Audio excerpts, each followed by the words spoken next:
This is Movies in Contemplation with Jarokk and... Oh, am I talking to you? Yeah.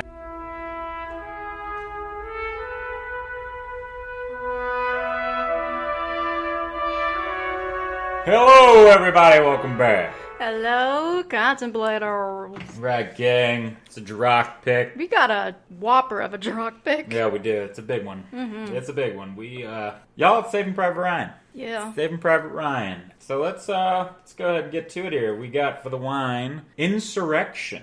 Labels a little Sons of Anarchy. A little bit, but the name Insurrection, or the word Insurrection. Yeah, you looked it up. What did it mean? Fuck, I don't remember. Damn you. This is your episode, damn it. I know, man, and I'm over here. I even wrote fucking notes. I don't know. You wrote notes? I did. I guess while you're looking it up, it's funny now, because you said, yeah, the label does look a little Sons, but who else is in this movie? Opie. Oh, that's right, isn't he? Ooh, yeah. Oh, the Opster. Can't remember what his name is, but... I'll never... Did he even get a name? I just think of him as... Yeah, he had a name. The deaf one. He had a name. He's probably at the fucking bottom, I'm sure. Oh, yeah, he was only in one scene. There was a lot of... Ryan Hunt. Ryan Hurst. Hurst, that's right. Yeah, Ryan Hurst Michelson. Yes. All right, Insurrection. A violent uprising against an authority or government. Insurrection. Boom. Boom, indeed. Uprising against Germany. Yes. Uprising against the Axis. What is this? It's a red blend. This is the red blend. 15 point... I don't need to know that one. Rise up against ordinary flavors and domesticated wines. Break free. Take a stand for concentrated pleasure and life on the edge. Intensely ripe, cold, climate fruit aged in oak for 4 months. Tastes like plum, chocolate, berries, and spice. Fuck, who do you... You sound like how South Park made Morgan Freeman's voice when he was reading The Poop That Took a Pee, or whatever. Book that butters. Not what I was going for, but... Right at the end. That's when it started. Oh, let's move on over to the handy-dandy Shakespearean notebook. What is the Shakespeare insult of the day, We have a mammering, hell-governed jackanape. I feel like I always get the fucking same ones. Well, because you don't cheat. Mammering, hesitating, stammering, hell-governed, under the influence of the devil, mischievous, jackanape, ape, monkey, conceited person. All right, so that's what we got. The mammering, hell-governed jackanape. Jesus. So, all right. All right, let me collect myself. Please, collect your I don't know what that was, but it's just... Jarokk, what does this film mean to you? Not bad. You really do taste the plum. You taste the plum. The plum pudding. The plum pudding. This film, honestly, I really like this film.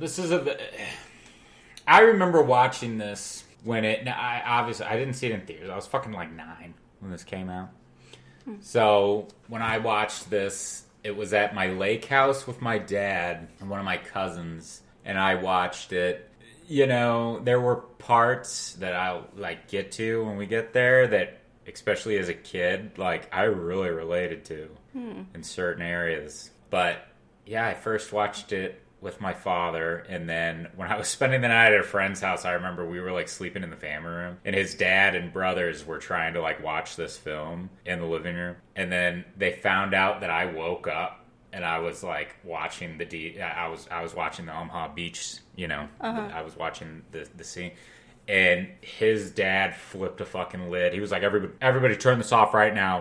Why? Drock's up. And I was just like, I've seen it before. It's not that big of a deal. Yeah, with your dad. I was like, I actually watched it with my dad. It's fine. He goes, well, I'm not letting you watch this. I'm not going to be that. Well, and I was like, okay, understandable. And I think it was safe on him. That was very respectable. Safe on him. Yeah. So yeah, that was my introduction to it. And obviously I didn't know much about World War II back then. I was learning pretty much a lot through this, and I had a great grandfather who was in both World Wars that I didn't know him because he didn't last to when I was born, so right. I don't, Yeah, I never got to meet my mom's dad. He passed away, if I remember correctly, when she was 16, so like really, really young. And he was in the military. He was a doctor. I think we all have relatives who were in... Yeah, absolutely. You know, we all have somebody that was in at least one of the world wars. Yeah. You know? Absolutely. I only really saw this movie in high school. I am not a fan of war films. They're not my thing. They're very ugly, but I really do respect people that did and still do like serve for the country, because especially after watching this movie, not to like already say something positive about it, but it's a really like good reminder of what these fucking dudes had to go through. Yeah. Yeah. Absolutely. Yeah, and I could never be in the military because my sympathetic nervous system, it automatically goes to freeze. So like that nervous system, it's your body's like involuntary reaction to something that's like stressful or dangerous. You can fight, flight, or freeze. I'm a fucking freezer. Yeah. I freeze. So yeah. Good on everyone that does that. Good on them indeed, you know. Yeah, again, thank you everyone who does serve the country, especially contemplators who serve. Thank you so much. This one's for you. This one's for you. All right, everybody, let's move on in here. Let's dive in. So the movie opens up. We've got this beautiful shot and just this kind of really good scene of an old guy walking through the Normandy American Cemetery and Memorial in France, actually. Okay, so they were in France. They were in France. Okay, that was the question. They were in France, and they actually, that spot was pretty much right by the beach. By the beach? Yeah, because you could see the ocean in the background. I guess I didn't pay that was a much 172.5 acres, and it contains the remains of 9,388 American military, most of whom were killed during the invasion of Normandy. So a lot of the guys from Normandy, the Normandy beaches are buried there. Yeah, so it's crazy. Yeah. But, we get that shot of the old man walking, and then, you know, he goes up, he reads one of the memorials, one of the tombstones, and then just fucking falls to his knees. And he's obviously an older man. He's probably in his fucking 80s, maybe, I don't know. Yeah. And, like, his family comes running to him, and... Yeah, they're behind him, yeah. Yeah, and then we have this scene cut to a bunch of dudes on these boats, and the guys are, you know, and it's Tom Hanks. We got Tom Hanks. Oh, we really didn't say who was in this. Yeah, let's do a quick. Yeah, what year did this come out? 98. 98. So let's do a quick Steven Spielberg film.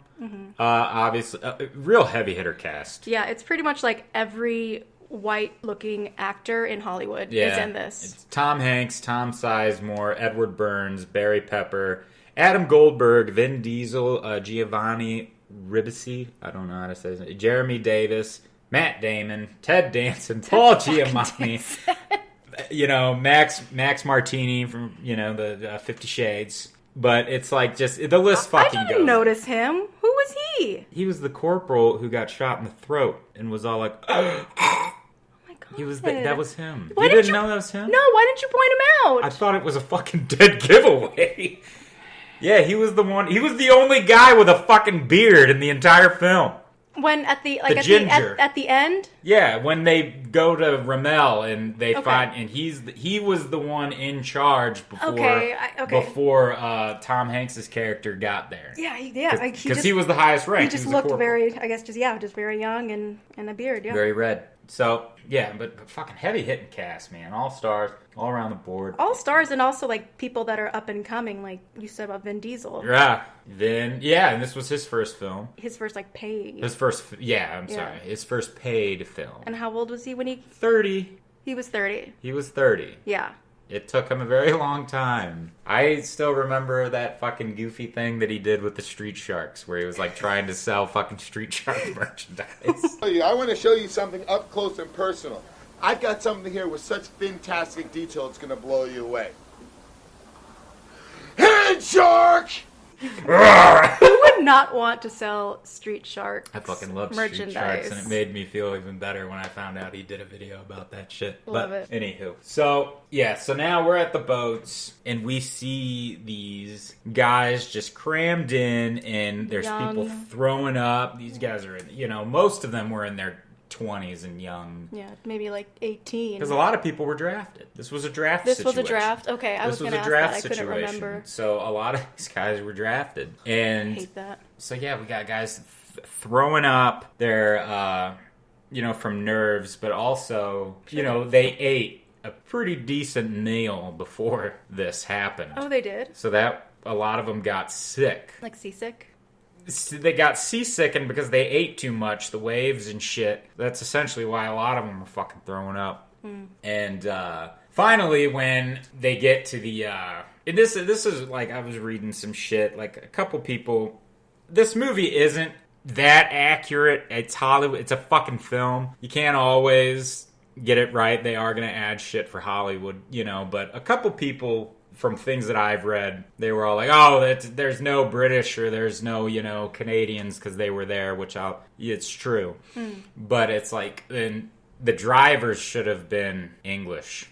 Like, they should have been English drivers who were driving the boats and shit. Oh, driving the boats, okay. Yeah, it should have been, like, English. But, I mean, who am I to say? It doesn't bother me, but again, But anywho, so, yeah, they get to the beach, and then finally the shit comes down, and you just see bullets fly, and all of these guys just come fucking tumbling down like goddamn dominoes. Mm-hmm. And then they all have to jump over the side. People are fucking drowning, and all of this crazy shit. The bullets are hitting them in the water, which, again, obviously it's inaccurate. Bullets will stop. Oh, really? Yeah, Mythbusters made that very clear a long time ago. Oh, did they? Yes, they did. They solved that myth. And, because the bullet, it hits the water and then it'll eventually stop. So if anything in real life, those dudes were safer in the water than they really were out of it. I guess I'll keep that in mind. But again, they were drowning because their equipment was heavy. Oh, a lot of them didn't have energy because of being seasick. Mm-hmm. They were throwing up. A lot of them were just, that's just what was so fucked. Yeah, drowning is one of my biggest fears, and I don't like watching it on film because it puts me in that scene. It's just like, nope. Yeah. I gotta look away. It's crazy, yep. So all of that shit, and then... But this all, and honestly, there was like, if you really want to like get into the history of this shit, the storming of the beaches of Normandy is really interesting. Because they had to go through a lot of shit to even pull this off. Oh, yeah? Like, the first thing they did was, they had... German spies, the spies that were Germans were working for the Allies. So they were giving false information to Hitler and Rommel and were saying, hey, there's a big force coming at us at this, place over here. But anywho, he was like, there's a big fucking force over here and it's being led by Patton. So, you guys might want to remedy that. So Hitler and everybody were like, you know what, we need to concentrate on that. Patton, because obviously they were afraid of fucking Patton, which should be. So, everybody was like, concentrate on what Patton's doing. Now, the funny thing is that they literally had blow up fucking tanks and like cars, all of these like balloons. And that was what the Germans sent a lot of their forces to go over to. So that made storming the beaches of Normandy kind of a little less defended. And Rommel, who they do talk about in Saving Private Ryan, he was the one that he went to the beaches because at first Hitler, like, they didn't have good defenses on the beaches of Normandy. But when Rommel like took command of it, Rommel was like, we need to fix this. Barbed wire. I need fucking anti-tank craft on the beach. Yeah, what was that? What were those? Those, yeah, they looked like gigantic, so like jacks. Those like were there so that you could not get armor on the beach. The whole point of those was that as soon as a tank got off a boat, the tank couldn't go anywhere because that shit was blocking. Okay, so that's what the one guy he was all like when Captain Miller, Tom Hanks, when he was trying to get his friend, Briggs, when he was trying to move the guy off the beach, the guy was arguing with him and was like, I got to clear way for the tanks. And Tom Hanks had one of the best, delivery. He said, all of our armor is in the channel, because that was a thing, too. What does that mean? That means the tank's armor. Armor is tank. And they were all drowning. So tanks were drowning? They released the tanks too soon. Oh. Because these tanks could be in water, but they released them too soon, and then the tanks were sinking. So they lost a lot of their tanks. They lost a lot of their artillery. So Yeah, this is really good for me because a lot of military shit just it goes right over my head. So that was one thing, and he mentioned that he was like, it's all in the channel right now. You're wasting your fucking time. And you have that moment where he's dragging Briggs, and then fucking you look, it's easy. It got easier. A fucking explosion happened, and then you see him dragging Briggs a lot easier, and because Briggs lost his fucking legs, and Briggs is dead. And seeing just all of the fucking horror of this scene, and it's true. Omaha Beach was. I'll go ahead and get to the 5 beaches. So there were 5 beaches. You had Omaha and Utah, where the 2 Americans went, and then the English went to Golden Sword. Canada went to Juneau. The Canadians, they went to Juneau Beach. Now, out of all of these beaches, Utah probably was they got out of it the best, if you will. Mm-hmm. There was only, I think, 197 casualties at Utah. Now, at fucking Omaha Beach, and at Utah Beach, the Germans, there was only 100 Germans stationed at Utah.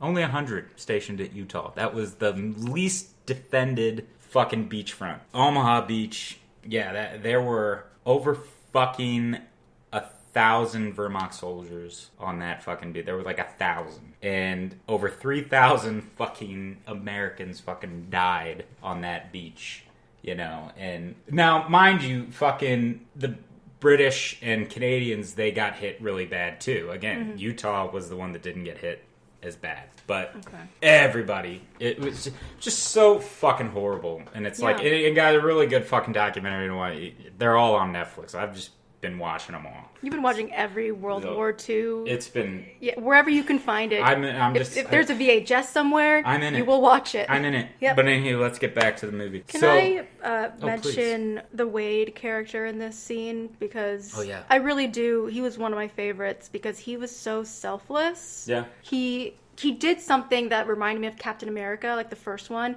when Steve Rogers, when he was tiny, he jumps on that grenade. He's like, everybody go! Everybody go! That's fucking Wade. Mm-hmm. And he's the medic. I love Wade. Yeah. I love when he's when he's working on the surgeon and then the surgeon gets shot in the head after. Is that the one that takes off his helmet? Nope. Oh, this one actually the helmet was on, but the bullet went through the helmet. So he was laying. It was the first person that Wade was working on, and the guy was one of the guys was we need to move on. This guy's done, and Wade was he's a surgeon. We need him. He needs, And then Wade's all oh, I stopped the bleeding. We stopped the bleeding, and then that's when the bullet hit, and then Wade gets up and is all just give us a fucking chance, you son of a bitch. And then he starts they went and grabbed him and start crying. He starts crying. He's Jesus. But, yeah, man, when everybody gets up to the beach going fucking nuts, they break through, and it's just so shitty. They're, hanging by this fucking... They're in this defilade and trying to get past this fucking, nest of Germans. And the Germans are just killing every dude that, Tom Hanks is sending. So then he's all right, Jackson...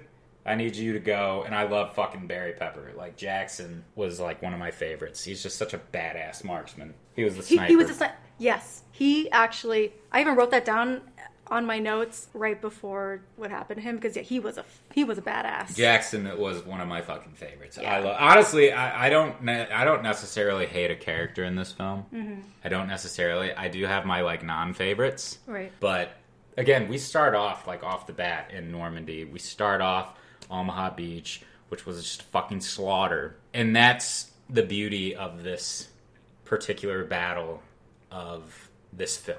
Not a beautiful fucking battle at all. Not a beautiful fucking war either, Mr. President. Mr. Trump. But this, just showing how horrible this really was. And you really didn't. You did not see this. Probably A Bridge Too Far would, in the 70s when that was made, would have been probably one of the best, most realistic when it came to the battles, I think. But this, I think, just really nailed it. And the sound. I love the sounds because there's no music during the battle scenes. It's all fucking sound. Wow, I guess I didn't really notice that. It's all just bullets, bombs, explosions, machinery. That's all it fucking is. Screams. And you got to think about it. these guys did not have fucking ear, like, protection back then. No. And even, like, Tom Hanks said in the making, he was like, we were wearing, during these scenes, we had on earplugs. Like, we were shooting shit and, like, doing all that, and we all had ear protection. Like, nobody did back then. They didn't have fucking ear protection. Damn. And it was just like, man. But finally, they break through, and we just get all these awesome fucking scenes, like the explosions. And another thing that I really love about this film is that CGI doesn't take it over. No. They went on location, and they weren't necessarily on location, but I think they like filmed in Ireland or something, because they did have Irish. They had Irish soldiers as like backgrounds for during the battle, so it was like really cool. But it's like, man, you're filming on locations nowadays. Oh, let's go into a big fucking green fucking go to a studio. Go to a studio and let's pretend like our boys are in the shit. No, and mind you, the actors, the mains, they went through a 10-day boot camp with a Captain Dale Dye. Now, Captain Dale Dye, he is in the film. He did have a cameo, but he was the guy that trained him. He put him through a 10 days boot camp, where 6 of those days, I believe he said, they literally just lived out in the cold, like they were in tents, they were only eating rations. He only let them have 2 rations a fucking day. Wow. He really, in the words of Nick Nolte, put the boys in the fucking shit. Like that's literally what he did. He put these boys in the shit, and Tom Hanks joined him. Like, wow. Fucking Spielberg was all like, he said Tom honestly wouldn't had to have done it because he's a big fucking star, but Tom was like, I'm doing it. And then all of them went through it. Vin Diesel, every single one of them, they were all like, I don't ever want to do anything like that ever again. But Vin was like, I'm glad I did it, and I hate that I had to do it. Mm-hmm. But he was like, I'm really glad that I did it. And it was just, but all of them said that. And Edward Burns, he said like one of the best things. He was like, that was Ryben. Right. Yeah, yeah. He was like, I just thought of myself whenever I got like frustrated about being out there. He was like, I always remembered how I felt in that particular situation, like when he was making them do PT, when they were doing whatever, shooting whatever, even living out in the cold and couldn't do anything. He was like, I just remember how I felt so that I could use that for the film. So it was like, yeah, dude, that's perfect. If you don't, like, I'm sorry, nowadays, I'm pretty sure with films, it's like, yeah, you just go into a studio. I'm pretty sure the people are not going through the shit that they went through. It's Tropic Thunder. Back then, exactly. It's fucking Tropic Thunder. It's fucking exactly. Like, it's... I would hope that they do, or even as an actor would want to go through something so they can get a real feeling for it. Because I mean, how many fucking people have actually really served and went to war? They're gonna call it right away, like, you bitch, you bitch. Exactly, and it's like, and you know what, man, you were doing for this film. They were telling the story for our fucking grandfathers. Yeah. They're telling the story of what our fucking grandparents, great-grandparents fucking went through. Parents even. And, and it's just like... Sons, they wanted to do it justice. They wanted this film to be as accurate as fucking possible in that aspect, So, let's move on. So, after the whole battle, we do see these women typing up shit. And it's, obviously it's letters for the people back home of who lost relatives. Yeah, the deceased. The deceased. I have a question. Yeah. So all these women are typing away. We hear a voiceover of who is the person that's... I assume the commanding officer. Okay, the commanding officer doing a voiceover stating... Were they like... God, see, I think I know where you're getting at. Are you like about... It just sounds very specific to... how this person died and what they did to like contribute and how they were beloved. I'm saying it properly this time. Like, and how they contributed to the cause. Do you think they really... I would hope that they did that. for real, or were they just making stuff up just to make the families feel better? Because there were so many. That is honestly... Not because they're heartless. I mean, honestly, I can't honestly answer that question because I don't know. But you kind of hit the nail on the head. I can only assume because there were so many. And you'd see the women writing the notes. Now, did they have fucking notes from people, like, written? I doubt it. I'm pretty sure they were just writing shit.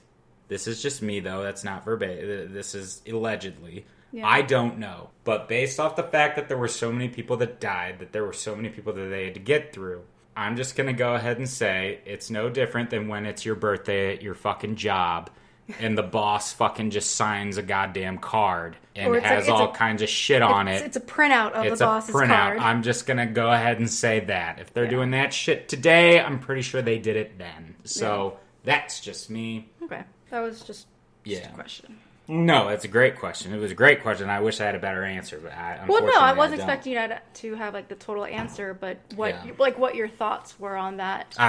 Maybe they tried at first, but when the body counts just kept piling up. I think that would be accurate too. Yeah. So then this woman finds out that there are 3 fucking brothers that died at not the same time, but their mom's getting all 3 fucking telegrams at the same time. So she takes it to somebody, and then we have Harv Preston, General Marshall. He has this great fucking monologue that he does where he reads the Lincoln letter. And I love that. I love when, all the guys are sitting there, and then, of course, you have Dale die. Mac, you don't know where exactly he could be. He's probably KIA. That's the guy that trained him. What's KIA? Killed in action. Okay, thank you. He's probably killed in action. You told me that the other day, but I forgot, so I wrote it down as a question. So, General Marshall, Harv, he goes over and pulls out a letter and starts reading this fucking Lincoln letter. And I love that he's literally just, "Dear Madam," reading it, and then halfway fucking through, he just drops the fucking paper and just sits in his chair and just looks depressed, and he starts saying that shit from memory. And it's like, I fucking loved that. I don't know if that was his fucking doing, but I loved that so fucking much. I was just like, man, that's something that if I served and like somebody above me like that did, I'd be pretty honored. I'd be, Would you get half a lift? I would. Okay. Because that I just love that, man, to think like that. Now, he did want to do this mission where he wanted to go send 8 guys to go find 1. That is the point of this fucking story here. And this is based off of kind of a true story. It's the Neeland, I think it's Neeland or Nyland, I don't know, the Neeland brothers. Neeland sounds... But there were 4 of them. And, 3 died, and then they went out to go bring one of them home. Were they successful? Well, the fact that was real life and not Hollywood, I don't think they really went through like what these guys did. I think it was probably a little easier. I don't know, though. But he did give a little bit of a fucking defiant, like, I don't want special treatment just because my fucking brothers died. Just like Ryan did. Just like Ryan did. But the difference is, real life, they made his ass go. He had to fucking go. There was no fucking... I'm gonna play a kicking and screaming, you little brat. Yeah, there was no fuck, so he did end up having to fucking go. But yeah, and they had that rule, like the Sullivan brothers. They mentioned the Sullivan brothers, who were 5 fucking brothers that served on one ship that fucking got sunk. And ever since that happened, that's when the Army, and they say this in the film, that's when they separated brothers, people who were related. See, I didn't catch that. Yeah. Well, that's like if you know the history, I think. If you like really know the history and shit. Like the Sullivan brothers, when, they mention them and, they say, when they were on the Juno, and that was a ship that went down. Yeah, I could see that being hard, but good at the same time. Because the brothers, you got to think about it, a lot of them, and I would want to serve with my fucking... Absolutely. I'd want to be with them.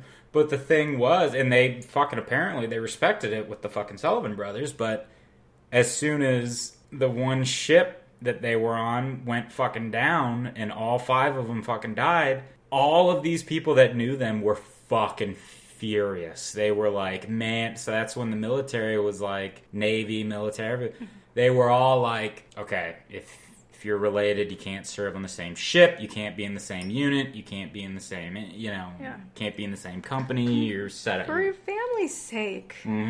We can't let anybody lose as many people like that again. So yeah, they go on this fucking mission, and we'll go ahead and bring up, because I love this too, when Tom Hanks goes to the camp.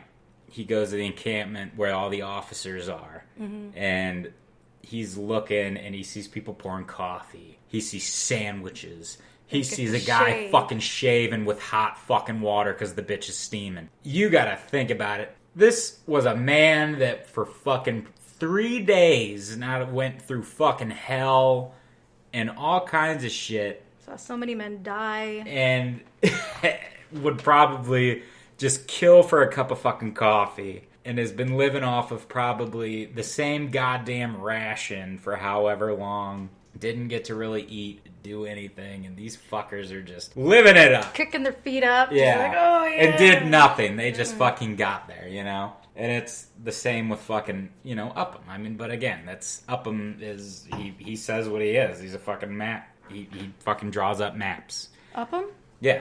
Oh, he draws maps. He was too? a map. Upham. That's what they were doing in there. They were like drawing up maps. I thought he was just an interpreter. He's both. He draws up maps and he's an interpreter because he reads like shit that they get. Like when the Germans send shit, he'll like fucking decipher it or some shit. Well, so he's maybe translating the map. Yeah, most likely. Maybe or he's making them. Most likely. I mean, that's just what he said. That's what Upham said. But, he's a translator and he's a map mate. He just fucking reads maps. So, yeah. He's an intellectual. Yeah, exactly. So, Miller gets this wonderful fucking mission to go save Private Ryan. And he was in charge. He was the captain. He was in charge of Charlie Company. He loses his company. And that's one thing. Tom Sizemore, who I hear is a prick in real life. Sucks. But I will say, he may be a prick. Motherfucker, I love his acting.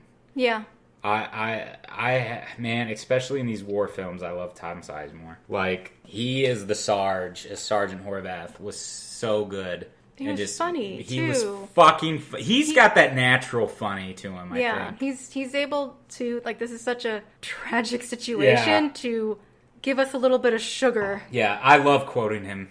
I know you do. In this entire fucking film. He's I know you do. All right, you guys! Get on my ass!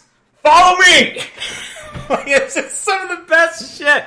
Like, but anywho, Sergeant Horvath is like, man, they took away your company. He's like, it wasn't my company, it was the Army's company. At least that's what they told me. You just sound, every time I hear this shit, it's like, I'm just like, man, that sounds like my job. Or like, some place I fucking worked. It's like, god damn, even the military goes to that shit. Worse, most, it's like, but it's just like, Jesus Christ. So, you get all that, and then... He finds an interpreter because he lost 2 guys. He finds Upham, and they have that really funny kind of... Yeah, you had to point that out because I didn't notice the other guy. Upham has this really funny thing where... In here... Now, listen. I'm just going to get into it. Upham is one of the most hated fucking characters, and we're going to get there. Yeah. But, man, like, I can't help but kind of respect... Not respect. I understand him. Because he tells you right off the fucking bat meeting him. Yeah. He goes up to him and he's like, sir, there are Germans. And, where we're going, there's a lot of Germans. He goes, yeah. He goes, well, sir, I've never been in combat. I'm not very comfortable. Did you fire your weapon in basic training? Yes, sir, I did. He goes, okay, then you're going to be fine. And it's like, you throw a guy like that into that situation, what the fuck do you expect, Yeah. But yeah, he has that hilarious moment where he's trying to get his shit. He's knocking everything over. He's nervous as fuck. Grabs a fucking German helmet, walks over. The souvenir? Yeah. No, sir. He just goes back.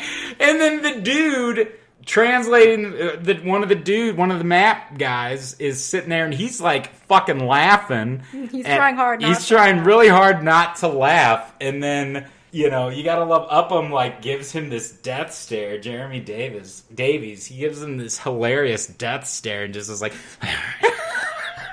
don't you fucking laugh at me, And they just have this moment, and then he drops off his shit, and he gives another stare to another dude, and it's just, Upham's just like this little fiery fuck, apparently. Yeah. And then they got when they're walking and they have that, and we're kind of like meeting the guys now, with this. Yeah, meeting the crew. We're meeting the crew. Upham's trying to talk to everybody. Because he's writing a book. He's trying to about brotherhood. About brotherhood. And everybody is laughing at him. Like, what the fuck do you know about brotherhood? You fucking just sit on your ass with maps and shit. And you've never been in it. And he's like trying to get to know the guy. Hey, where are you from? Hey, what's this? Hey, what do you know? What'd you see? What'd you do? How you do? You know? Yeah. Don't you ever touch me with those little rat claws again, you little fancy fuck. Was that Adam Goldberg? That was Fish.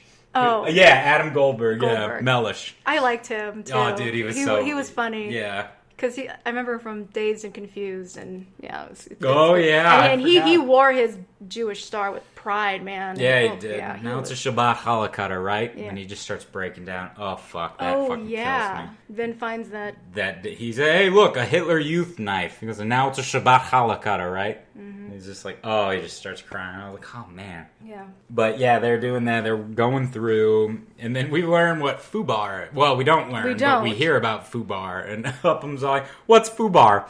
Oh, it's German. And I love Vin's reaction. Obviously, I'm a huge Vin Diesel fan. I love Vin. I did you too. But, but I love his reaction because he's just like, huh? He lets out this, again, a try not to laugh thing because they just want to keep fucking with Upham. Yeah, yeah. It is just so fucking funny because it's just like, oh, it's German. Yeah, it's German. Look it up. Oh, German. I've never heard of that. It's just the whole film. Upham is just trying to figure out what fucking Fubar is. And all that shit. So then they get to... Fuck, I don't even remember the fucking place where they were at. But don't they get to where Paul Giamatti is? Yeah, they get there, and that is a French town, or town, I think. But they get there, and it's fucked. It's been... And obviously, they're in the shit at this particular place. There's German snipers everywhere. They're, the civilians are fleeing. The French, they're trying to get the fuck out. And they go to a area where there is a French family, and the father is actually trying to give the Americans his children because he's like, they'll be safer with you. Look at what our fucking situation looks like here. The Germans are still fighting. They're going to be much safer with you. Please take our kids. Captain Miller is all like, no, but I gotta bring up my favorite fucking moment, and that's literally right before this. It's when Tom fucking Sizemore is on, Tom Hanks. Captain Miller is all like, all right, everybody, we're moving in here. Upham, you stay with Sergeant Horvath. And fucking Tom Sizemore grabs Upham, pulls him in, and is like, I'm wearing my underwear, cat! And then you see Upham just grab on to Sergeant Horvath. Like a child grabbing on his mom's, like a child. I'm wearing my underwear, cat! And you stay with me. He just is holding him like a mom, like when the car is coming to like the mom seatbelt type thing, Oh, yeah. Like when she's just like, no! That's exactly not that he's in that position, but it's that intensity. Yeah. Of I'm protecting my child, And again, that's just what I love.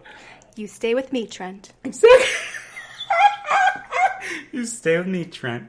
So then... Vin Diesel, fucking Caparzo, who I love. I think he has a bit of an inability to be alert because he has one moment where he sees like a pile of apples. He's hiding behind something with Private Mellish. Mellish, sorry. Yeah, Private Mellish. He's grabbing his, hey, you want an apple? And he's like picking out like a bunch of apples, like which one's going to be the right one. And he's blowing his cover. And he's about to take a bite, and then he gets shot at and gets missed, but then he's like, okay, I gotta get back in. So what kind of annoys... And then it happens again. Yeah. What kind of annoys me... I'm glad you brought that up. What annoys me about that particular moment with him is that this is the character, not necessarily. No, it's a character choice, because he does it more than once.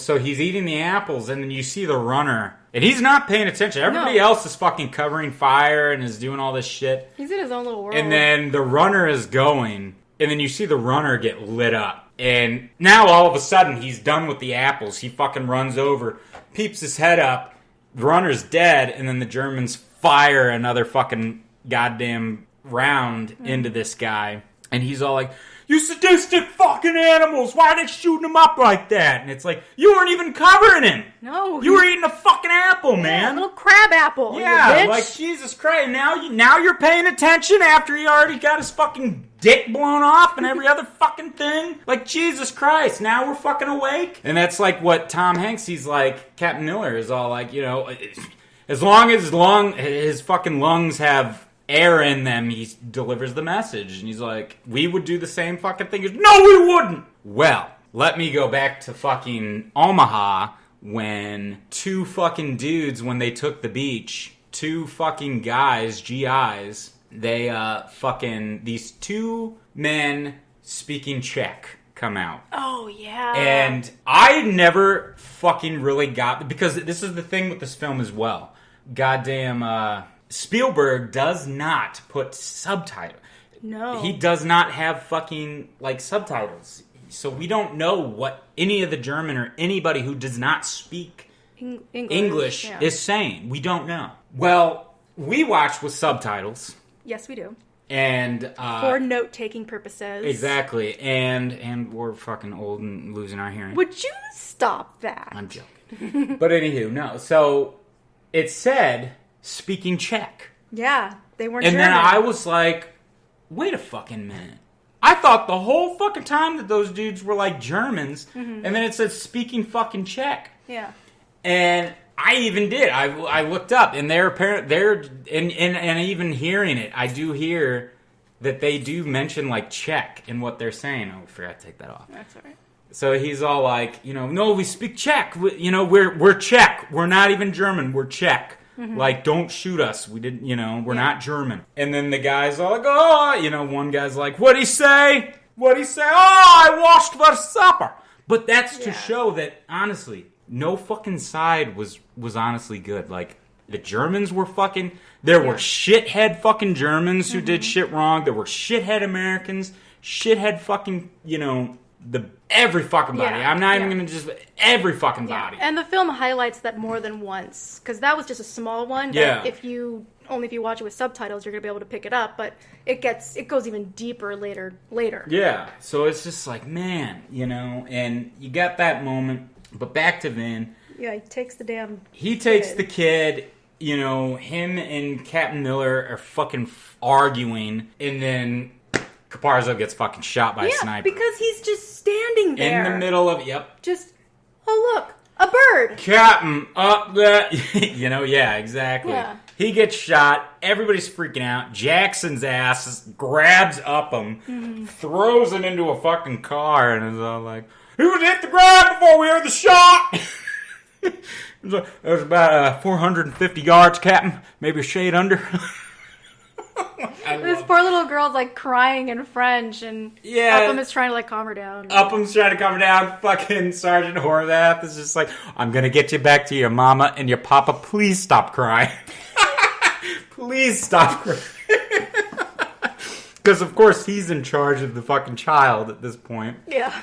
And Jackson goes up, and I do like this moment too. You see the sniper. The sniper is, he's scoping out, and he sees Caparzo, and Caparzo takes that note out and is all like, it's to my, I need you to deliver this note to my dad. This is a note to my dad. Please take it to him.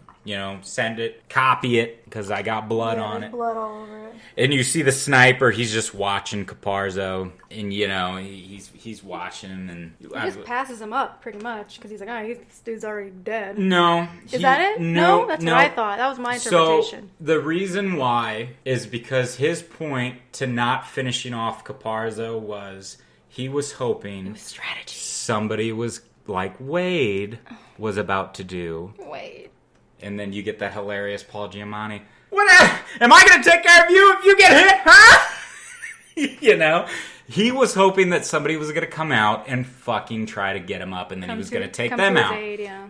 And we see that in Full Metal Jacket. That Full Metal Jacket does that shit.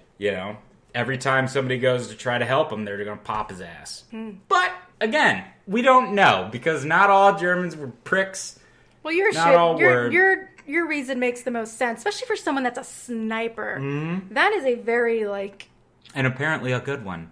Yes. said Jackson. And I'll believe Jackson. I'll believe Jackson, absolutely. I'll believe Jackson. So, yeah, and then Jackson, and every time Jackson fires when he's about to, he says a fucking prayer. He's praying. It's a prayer that is very specific to him. Yeah. Like, help guide me, help me, like, shoot through. And there's even a moment, I think in the opening, where you see everyone, all these different people praying in their own way. Yeah. It's people praying in Latin. I don't know, one looked like a Buddhism, Buddhist, maybe. fucking... Was that a thing in the 40s? I hope so. All kinds of different religions, Yeah. So then Jackson, an impossible fucking shot, hits this dude through the scope.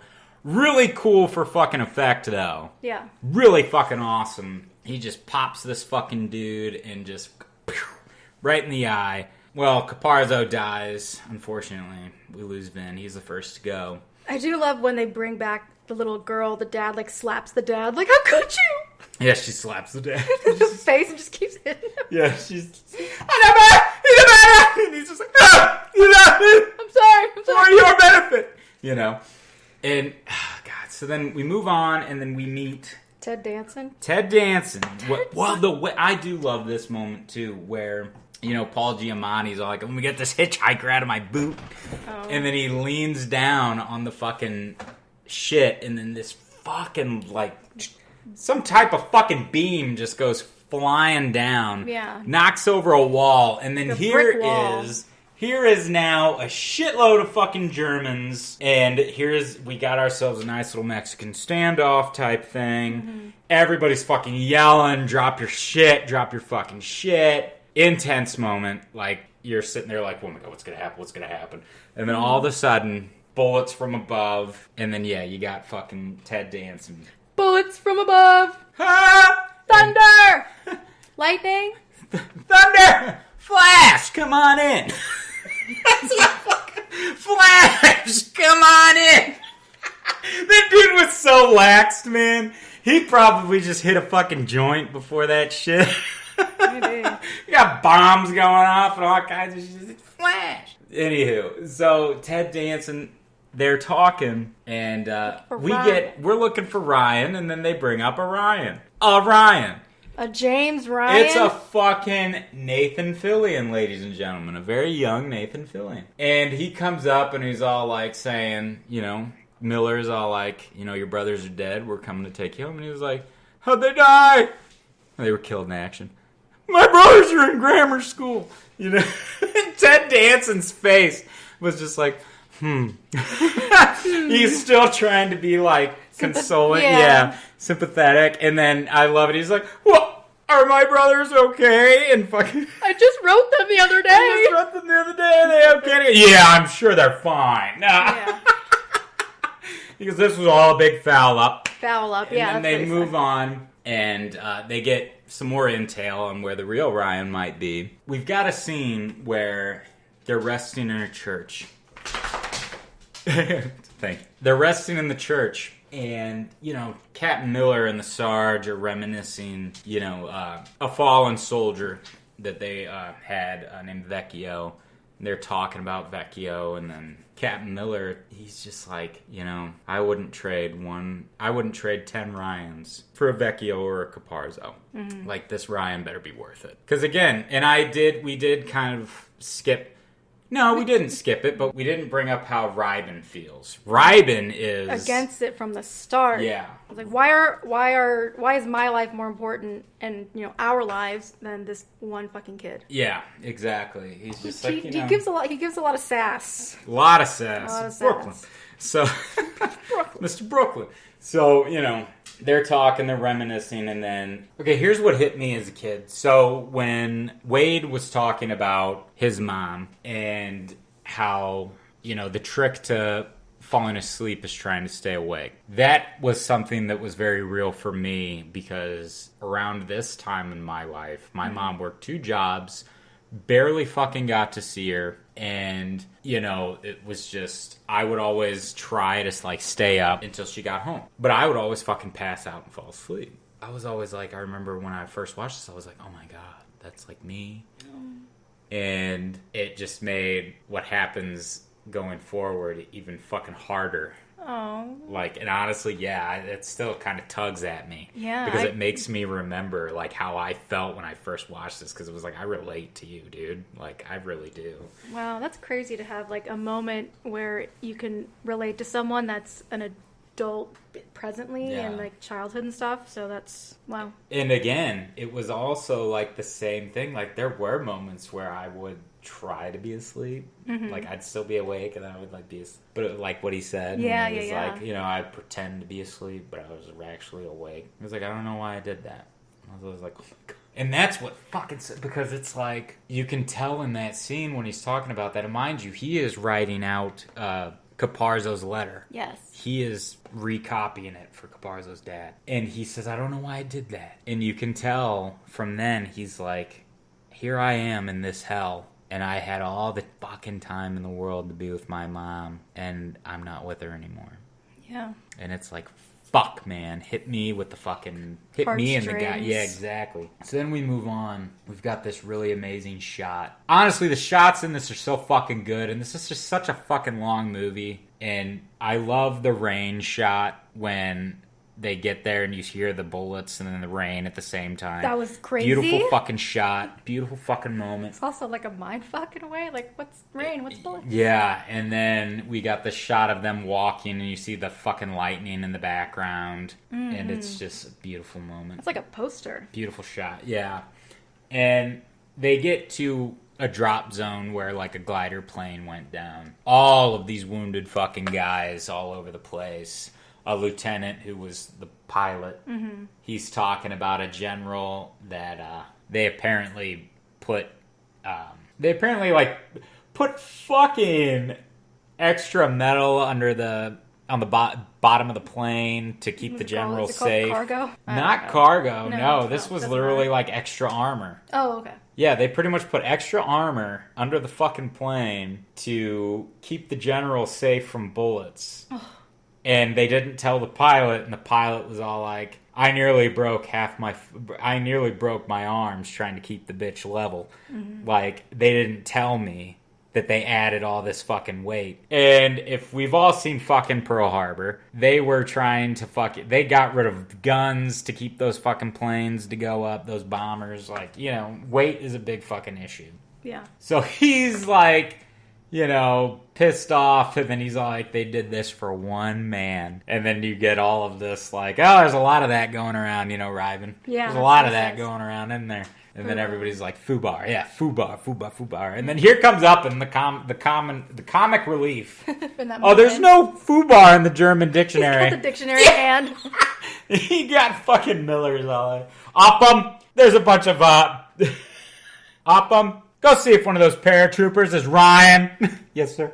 The pilot hands Miller like a bag of dog tags. Yeah. I hate that scene. Oh, yeah. Because I hate it, but it's also, it's very telling of, you can tell who have been in war for a while and are kind of like jaded, and those that are like either brand new or like they're just like, oh, hey, get $10 if this one's Ryan. Hey, they're just throwing dog tags everywhere, and all these kids are walking, seeing these piles of dog tags that were probably people that they were fucking with. Friends and shit. Yeah. And, of course, here comes Angel Wade, like, Yeah. put this fucking shit away. These aren't poker chips. The whole goddamn airborne's watching. Yeah. And even Miller was, like, getting into it. Even Miller was getting into it. Yeah, at first he was getting into it, and then I think he does that. He has moments where he goes into his jadedness of war, but then it's like, fuck, he humanizes again. And it's all Wade, like you said, Angel Wade, you know, and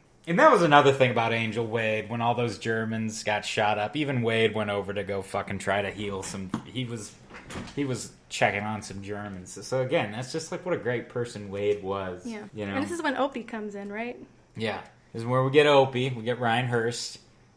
He comes in, he goes, sir, you gotta speak a little louder than that, okay? German hand grenade went off right by my head. You know, all that shit. And he's like, Ryan, you know Private Ryan, Private James Ryan, Jimmy Ryan? James, no, James Francis Ryan. Yeah, it's like, James Francis Ryan? No, James Francis Ryan. Okay, give me a pencil. Write this down. James Francis Ryan, question mark. Iowa, question mark. Do you know him?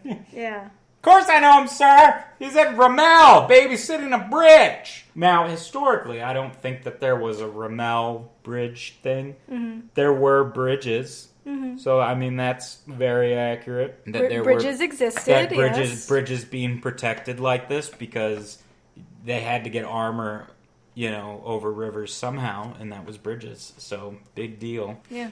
Back then, So they figure it out. They go, and then they find a machine gun nest. Is that what that is? Okay. It was like a machine gun that was mowing down fucking... I guess, I don't really know. I guess it was like mowing down platoons where it was stationed at. Or it was like taking out airborne... paratrooper. It was taking out paratroopers down there. So Miller was all like, we need to do this because it's just going to kill more people, so let's just do it. We're here. Yeah, but everyone else was not. They were not. They were like, this is not our mission. Yeah. Why are we doing this? This is not what let's go around it, please. And he's all like, and this is where you're seeing Captain Miller start to kind of lose his shit a little bit. Yeah. Because he's really just like, our mission is to win the war. No, we're going to do this. And I guess we didn't mention, he has like a shaky hand. Yeah. And throughout the film, more like when the rest of the guys, they're starting to notice it. Yeah. And that's gotta suck when you're like the leader of something and they know they're like they notice any type of weakness. That's hard. Well, that's why he plays the mystery game because we also didn't bring that up either. Right. We didn't bring that up either. Nobody knows anything fucking about him. Nobody knows his name. We only learn his name from the general. Mm-hmm. Now, does anybody else know who he is besides Captain Miller, other than Captain Miller? Probably not. Probably fucking not. But that general knows. Yeah. But, it was like, nobody knows what he does. Even Sergeant Horville was like, I don't know anything fucking about him, and I've served with him for a while. And there's a pool going on, and it's up to what? $300. It's $300, yeah. Yeah. And it's become like a game, a gambling thing. First person to figure out what he does gets the money, gets the pot. So they decide that they're gonna take this fucking machine gun. They go and do it, and then we get this horrific moment of Wade being fucking shot. This gets really dark afterwards. This is very dark. Now, during this entire scene, I hope you have a lot of alcohol and you could fucking get your ass drunk based off of how many fucking keep pressures on it that Tom Sizemore says. Oh, really? Oh, God. Keep pressure on it. Put pressure on it. Put pressure on it. Gotta put more pressure on it. Pressure on it. This is literally all he says. The entire fucking scene. And I hate that and now all of you are going to notice it if you haven't before. But he says it every 5 fucking seconds. Put more pressure on it.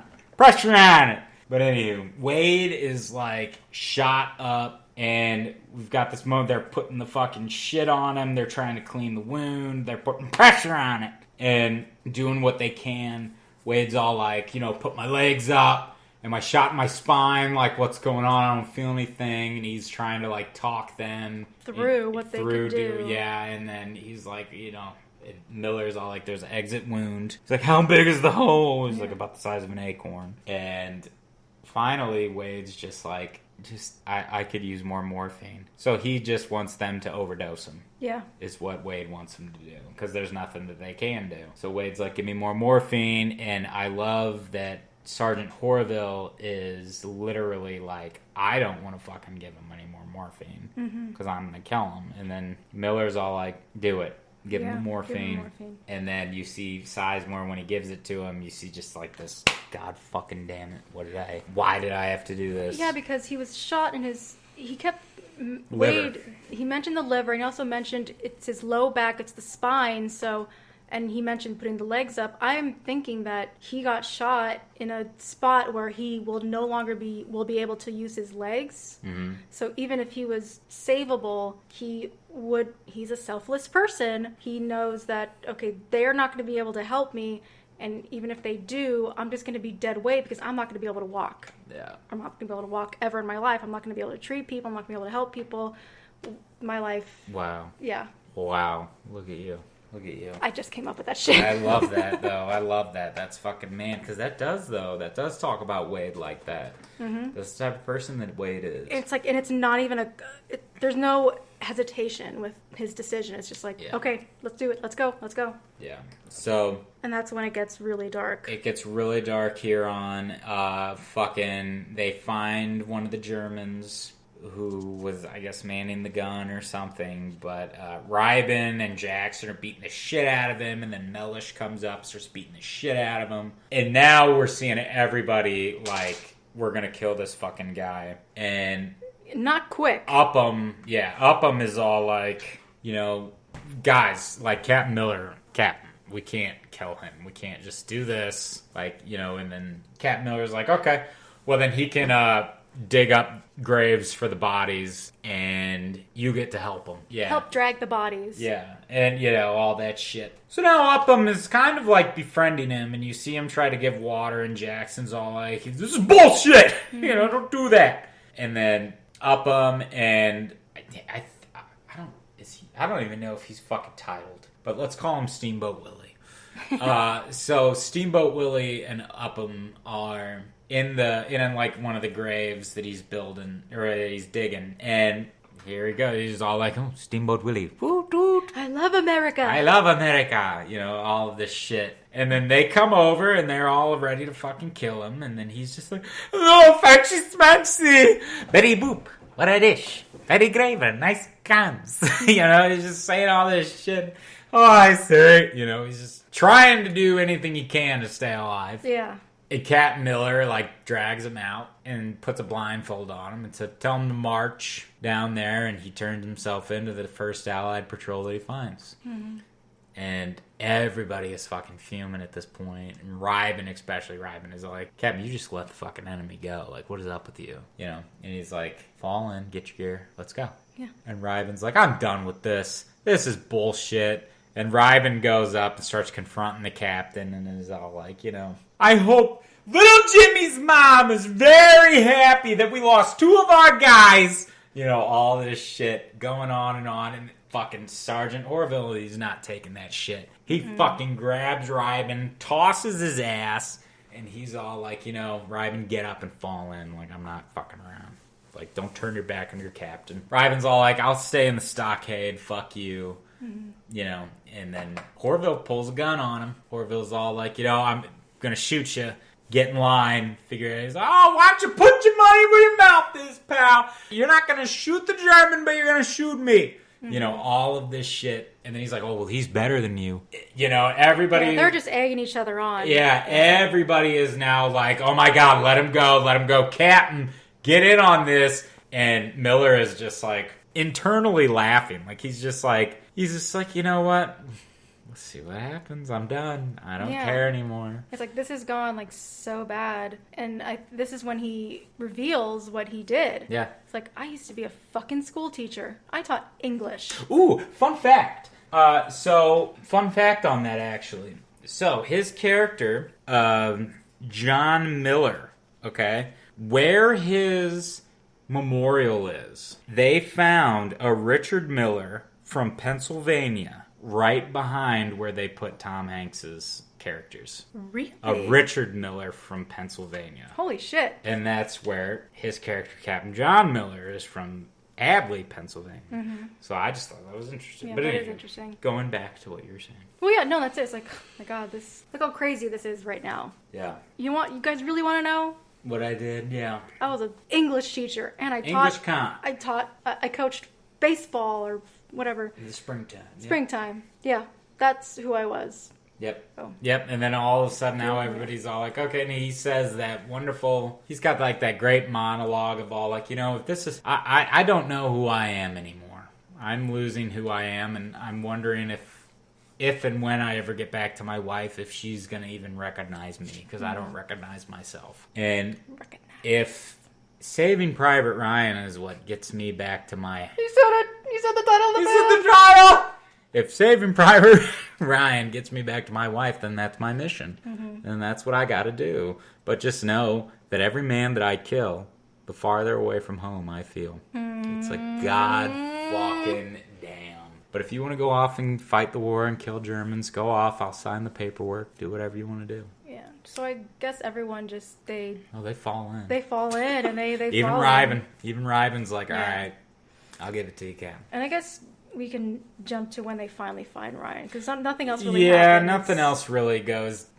They come across the half track, which isn't that like big of a deal. That's just where they meet him. But yeah, they finally find Ryan, and it's just like what we were saying in the beginning of the episode. He is defiant, and he's sympathetic because of the fact he just lost his fucking brothers. But then he's all like, "Sir, I'm not going anywhere. Like, I don't know why you expect me that I'm gonna go. These guys are the only brothers I have left." Yeah. And of course, Ryben comes in, and which rightfully so. I would too. You know, Ryben's like, "Hey, asshole! We just lost 2 of our guys trying to find you. Okay." Like, get your ass up. Let's fucking go. Mm-hmm. And he's all like, well, what were their names? You know? And then they tell him the names. Arden Wade, Adrian Caparzo. And it's just like, oh, man. Was he, like, throwing that back in their face? Like, were they your real blood brothers? No, I think he was literally wanted to know their names. I don't think that was shade. I think that was... I don't think it was shade. I think it was literally like, what were their names? Because 2 guys died literally trying to come and find me for no fucking reason. And I feel bad about that. But at the same time, I didn't ask for this. Yeah. Which he very much says. Yeah, it's a very... I was conflicted because I understand both sides being frustrated and, you know, so it's like, I guess, great on Ryan for, like, wanting to serve his country and be with these guys that he's been through the shit with, but it's like, these guys, like, come on. It even says, you know, these are the only brothers I have left, and I'm pretty sure my mom will understand, you know, and it's like... But yeah, man, and that's what takes us back to the beginning of what, you know... what fucking Captain Dale's character says when he's all like... Because Captain Dale was one of the...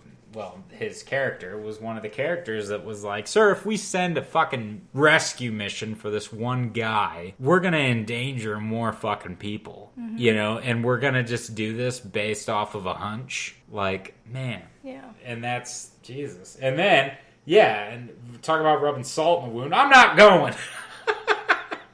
I'm not fucking going. So then Captain Miller, he's all like, I don't know what to do. And then he asks Sergeant Horville, he's all like, Mike, what do you think? He's like, Captain, you don't want to know what I think. He goes, yeah, Mike, I do. I want to know what you think. I'm tired of being fucking captain. Fuck these bars on my helmet for a goddamn minute. And you tell me your fucking opinion. And then he just says, well, part of me says, fuck it, the kid doesn't want to go, let's go home. The other part of me says, what if we stay here and help them? And that's what's fucking funny also. I just kind of, not that I just kind of, but everywhere they went, every single person thought that they were the fucking, like, they were support. Everywhere that they went. When they met up with fucking Paul Giamatti's character, he was all like, oh God, he was all like, oh man, you guys are finally here. And he was like, sorry to disappoint you. There's only 8 of us. And we're like, not, what? Yeah, we're not here for all of you. We're here for only one guy. Yeah, we're here for him. That gets a ticket home. Yeah, He's got the golden ticket. Right, go to the paratroopers. Oh, yeah, Captain. You know, then they get to Ramel, and everybody's like, oh, are you our... You must be our support. No, we're not. We're here I never for him. realized that. That's crazy. It's like, oh my God, talk about again rubbing salt in everybody's wounds. You know, It's like, God damn, you must be our relief. We get to go home. Yeah, it's like being at work and like waiting for the person that's gonna relieve you of your shift. Yeah, and they're just like not fucking showing up. What the fuck? I want to get home. Please. Yeah, exactly. So then finally, Horville talks him into it. Horville's all like, let's stay and help. And then we can tell ourselves, we can look back and say, Saving Private Ryan. We can look back and tell ourselves, Saving Private Ryan was the one decent thing that we did out of this god-awful bloody mess. Ooh. So then Captain Miller was like, all right. So then, them only having a corporal in charge, which, of course, we know that corporal is very much Max Martini. Now that I know that. Corporal Henderson. What was his name in 50 Shades? Taylor. Yeah. Right. Taylor in 50 Shades. He was the only one in charge. So Captain Miller takes charge. Captain Miller's like, all right, let's see what you got. And they're all like, well, we only got small arms. We've got 2 bazookas with only 12 rounds. We've got mortar rounds, but they're useless because we don't have a fucking mortar. And pretty much that's it.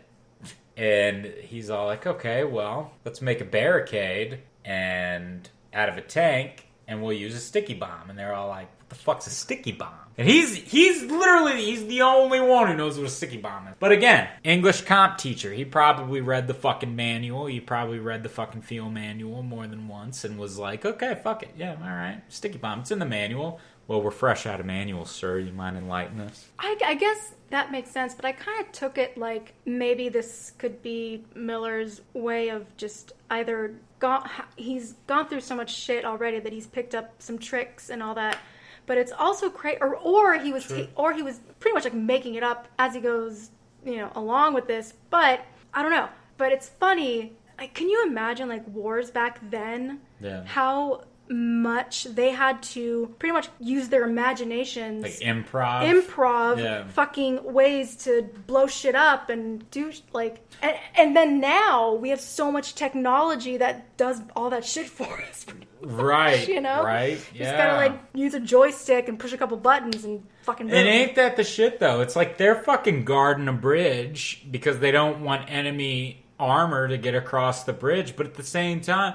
It's like, well, you could just blow up the bridge, but at the same time, it's like, then that would damage them as well. Nowadays, we could probably parachute fucking 15, 20, fucking 50 tanks out of a fucking plane, and then the bitch land like Operation Dumbo Drop. Like, who the fuck knows? Yeah. It's just like, man, the times. Yeah. But that's interesting. I do think sticky bombs were a real thing. Okay. But I like where you're going with that. He probably just was like, just get some fucking composition B or some TNT or whatever the fuck you got. We'll just put some axle grease on the bitch and then it'll stick. Just put it in a fucking sock, add a goddamn fuse. There you go. That's just him, like, putting little shit together that he has I'm educated. Like, he will also, like, what he's experienced and what he has seen throughout how long he's been in war, that he's, and the fact that he's a teacher, he's an English teacher, like, he is able to, like, solve a problem a lot quicker than someone that is like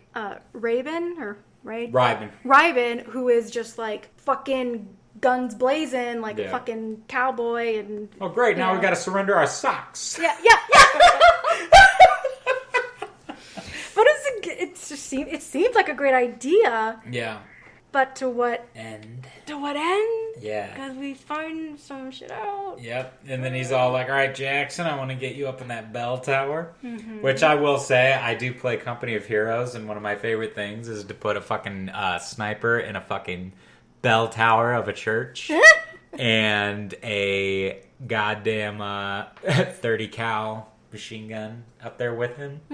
I love doing that. That's my favorite thing. I love to reenact Jackson and fucking Parker. So yeah, I do that. For those of you Company of Heroes players, I hope you do that too. Anywho, moving on. So yeah, but Jackson goes up into a fucking bell tower with a guy named Parker, yeah.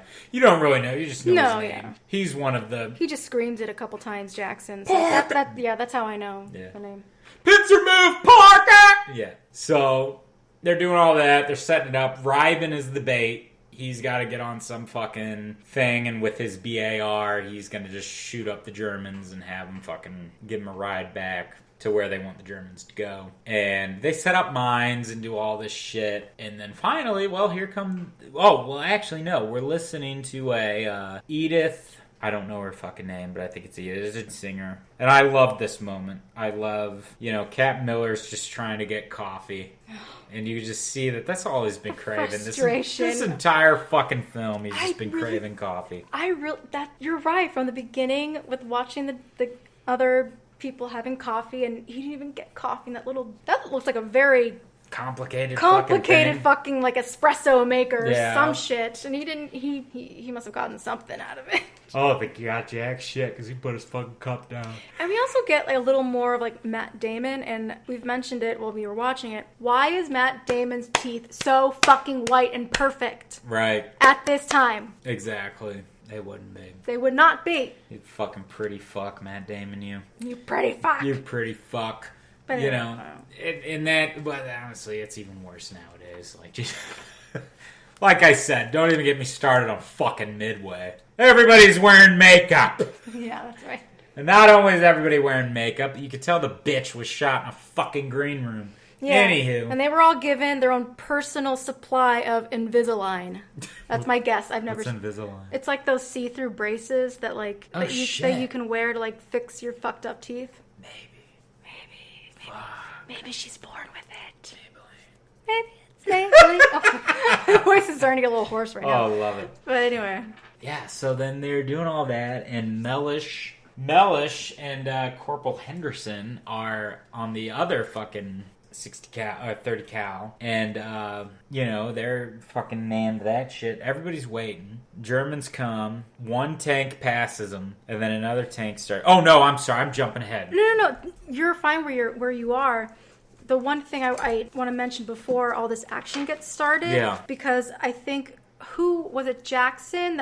He was also like not just the sniper, but he was like the bird's eye view. Yeah. That was able to like see everything, and they end up finding out actually how many Germans were actually coming, and what was the difference between the Germans and them. Wasn't it like really fucking high? It was very fucking high. I think there were probably at most 25 or 30 of them.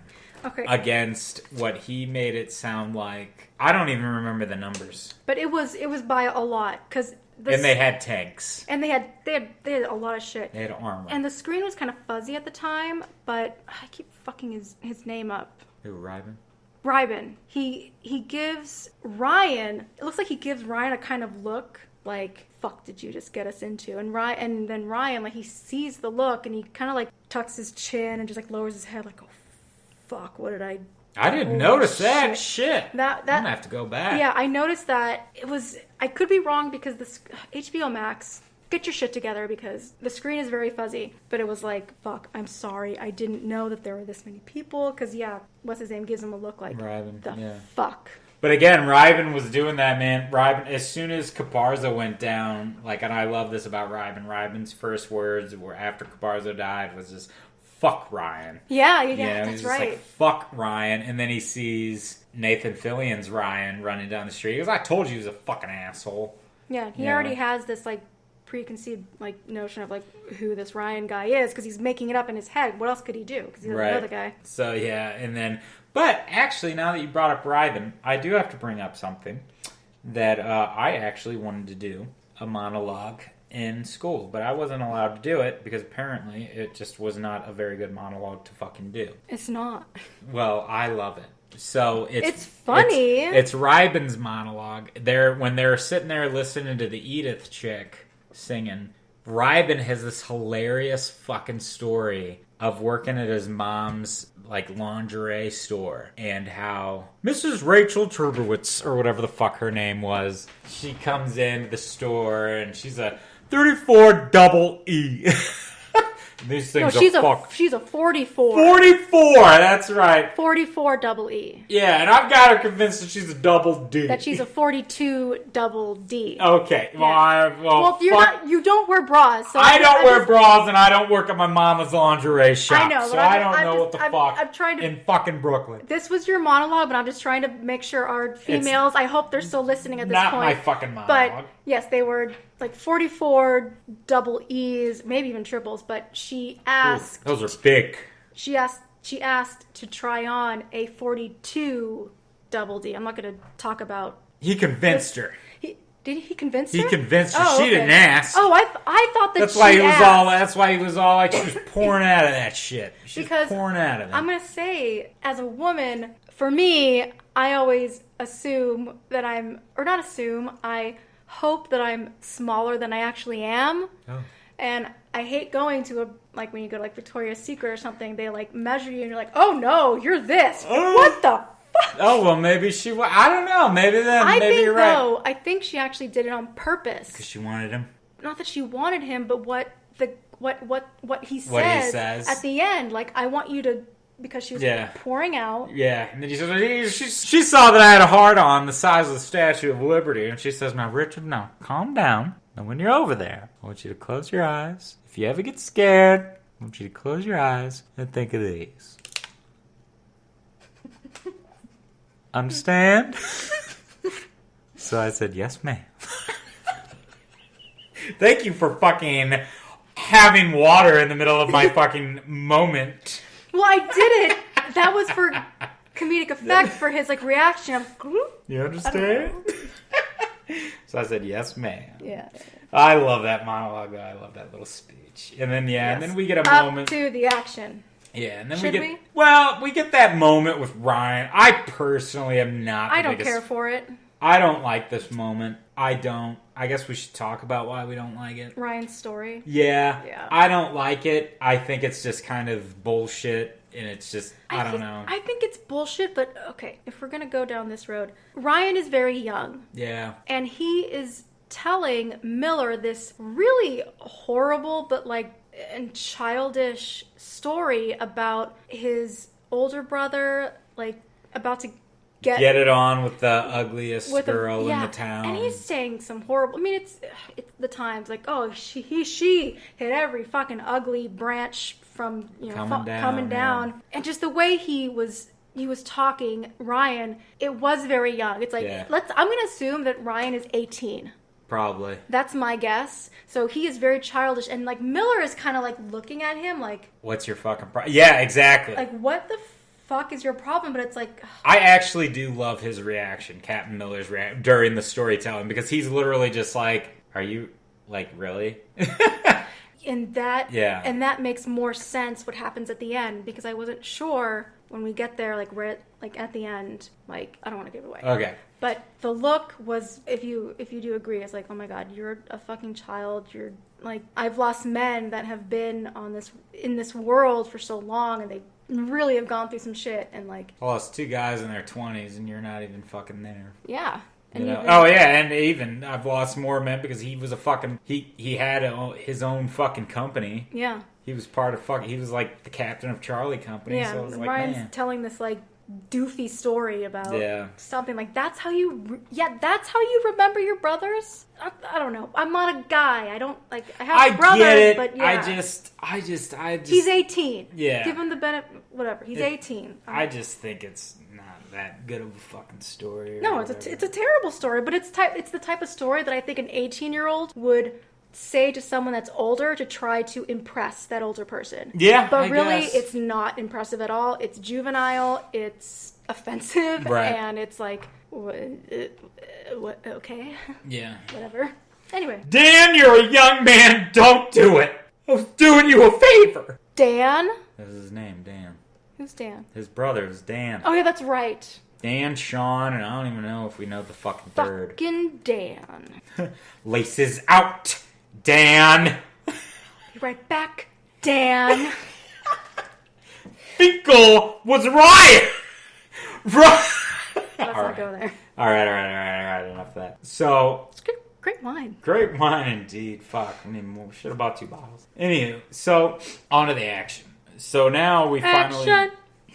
Truth the fiber. So now we've got some action going on. Now the tank's down and all hell's breaking loose. And we've got some pretty awesome looking moments. Well, not awesome, but for film wise. Yeah. Real life, I fucking hope not. But we got guys, the tank coming down. One dude tries to do the sticky bomb. I don't know what this fucking idiot was thinking, but he lets the fuse go.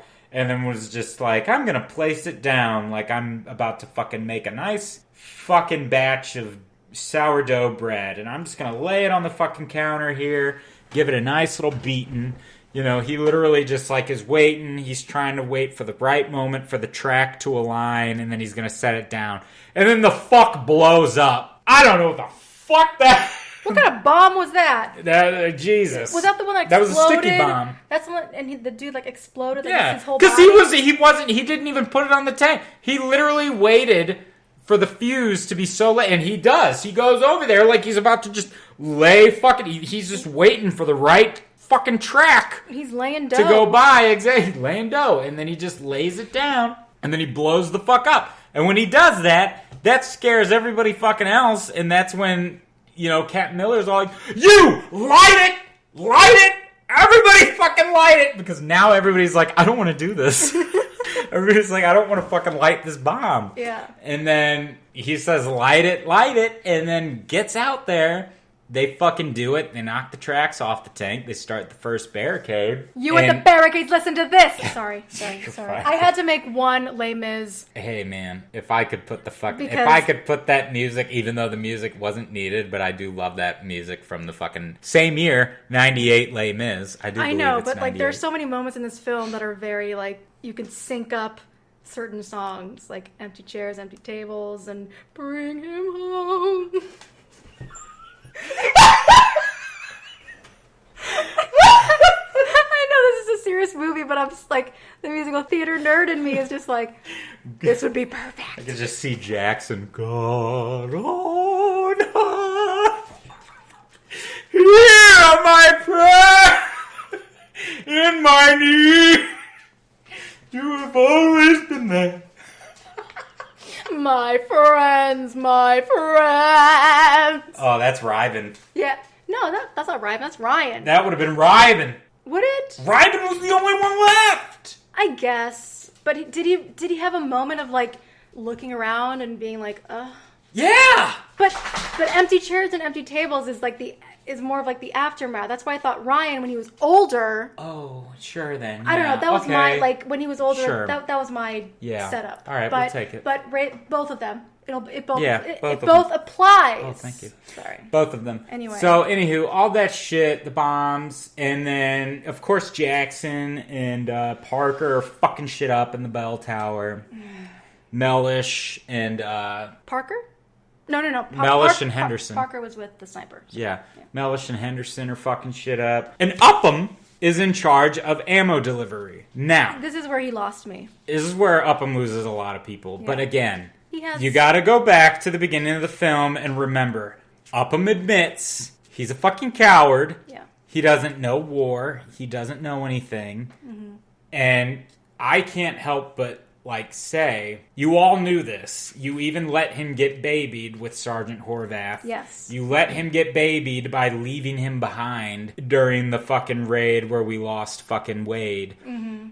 You know, we knew that he cannot be fucking trusted. We knew that he cannot be relied on. Yeah, nor did so they relied on him. Nor did they give him an opportunity to drop those balls and like, let's go, let's get you. Not to say that this was a situation to like practice, but it's like throw you to the fucking wolves. Like, come on, let's get you to be able to do some type of combat, whether it's like the smallest thing. But no, he was just in charge of ammo, which is.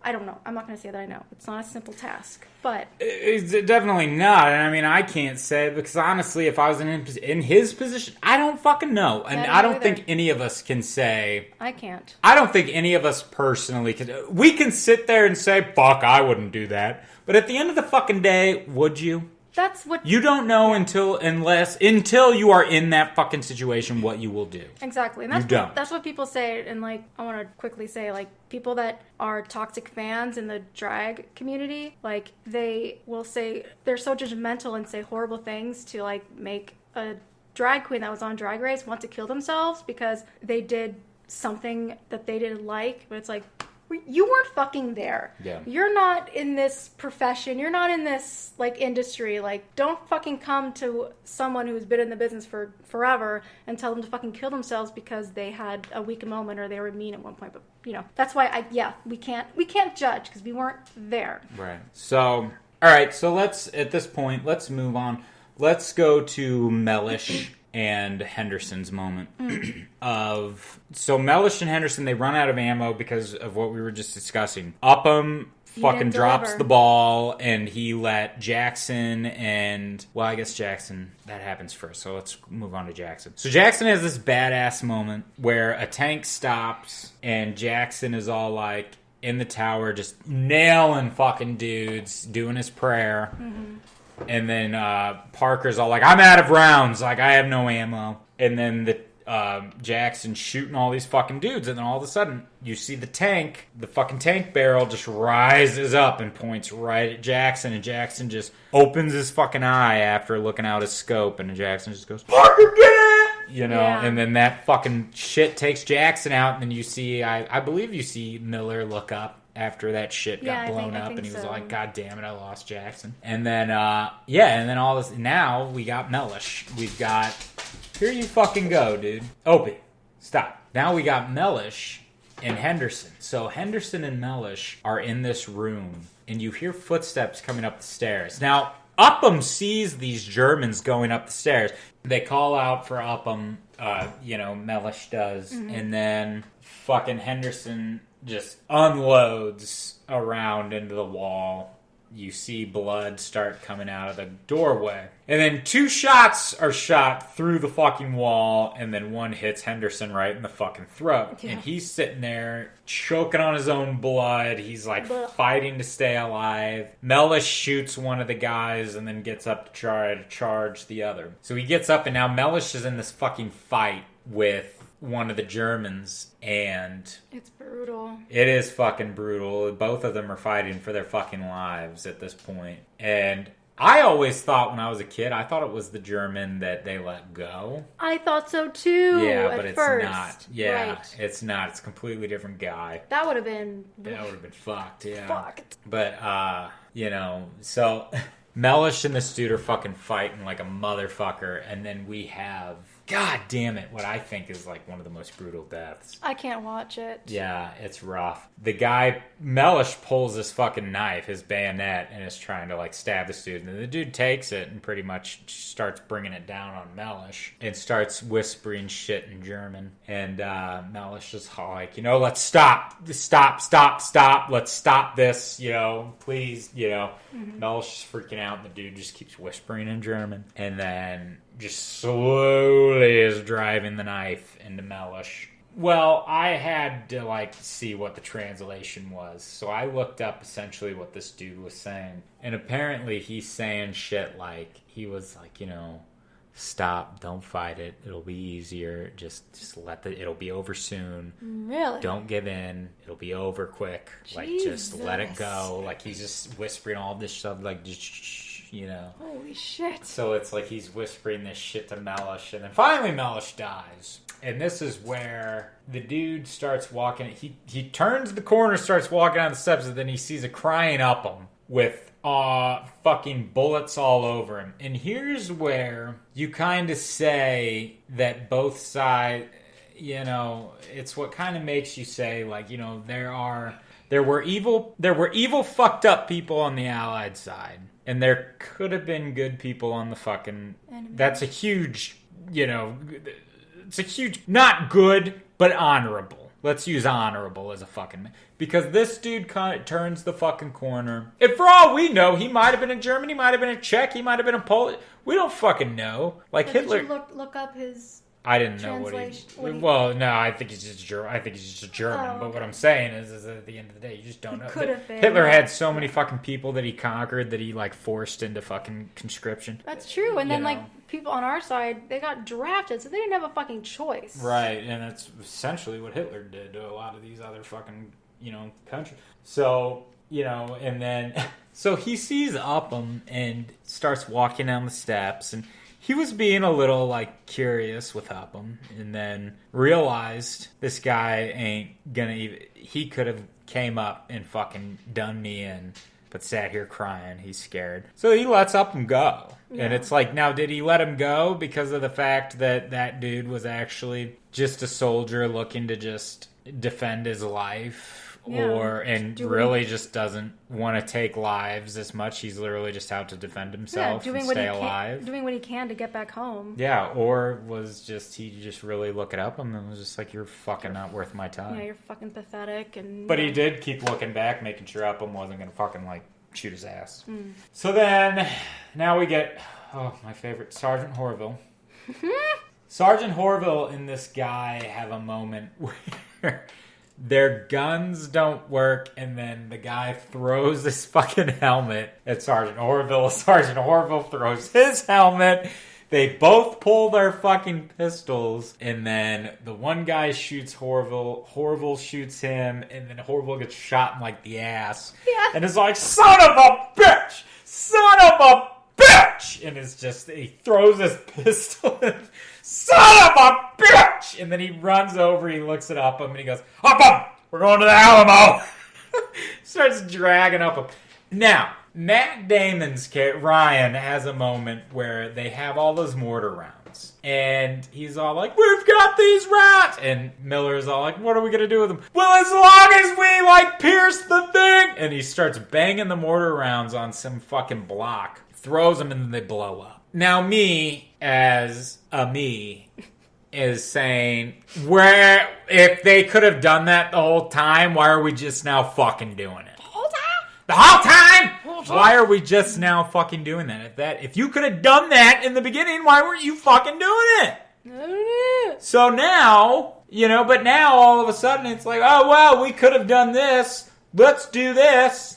And blow people up with these fucking mortar rounds. And then a tank comes and it's pretty much useless. So then they run, they all get across the bridge, and Horville stays behind and, is trying to blow up this fucking tank that just will not blow up with these bazooka rounds. Horville gets fucked up. Ryben, pretty much is now the nanny and is bringing everybody in. Yeah, and he starts to really, protect Ryan. Yeah. Well, it's like, fuck, dude, he lost all of his friends because of Ryan. He might as well keep his ass alive. Do you think that was his mindset, or what? I think so. Was that? Okay. It became I don't think there was necessarily a friend fucking thing there. I'm not saying it was a friend no, thing. No, but I'm not saying that you said. It just seemed like it was... If it was... God, I'm going to fuck his name up every time. Ryben. If it was Ryben earlier in the film, he would have not done that. I think he wouldn't have done that if everybody was alive. Okay. I mean, I seriously think that it's he just lost... As if he probably fucking knows, he just lost 3 people. I guess he's assuming that fucking Mellish is dead at this point. Mm-hmm. He could be assuming it because Mellish is not where they are. But I don't know. But I like your thought. It's like, is he growing on him? Not growing, is that your thought? But it's just like, I don't want to explain it with it taking too long, but it's almost like that is his mission. He's going to complete it, but there is a little bit more. To me, it just looked like there was a little bit more of a protection in a different way, not just okay, let me just get this shit done. It just, I don't know, it just looked more like maybe Ryan almost became part of the group, and he's, I don't know.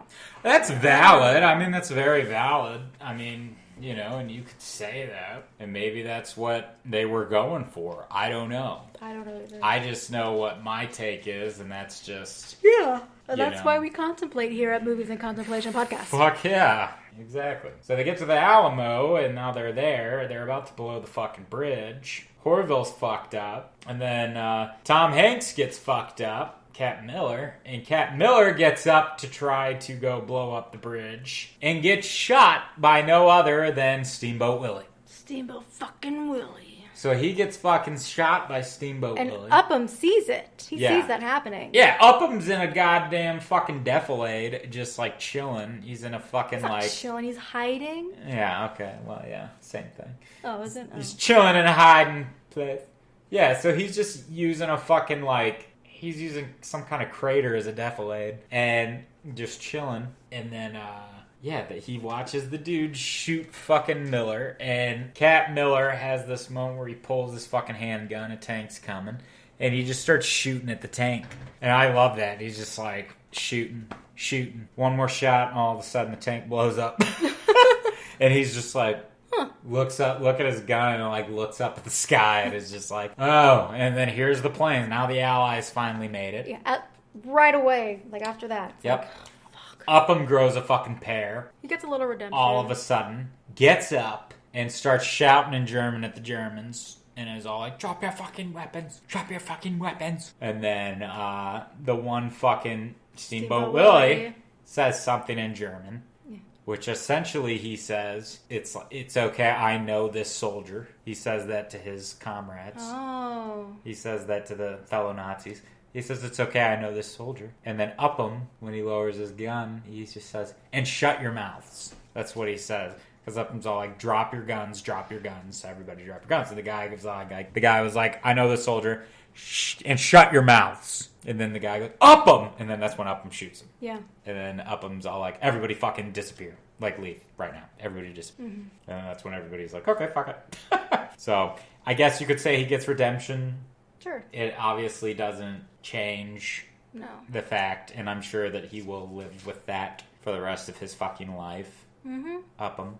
And I'm sure he did. You know, because out of everybody who's left, I still say out of like the original 8, well, I still say that Reiben is literally the only one left.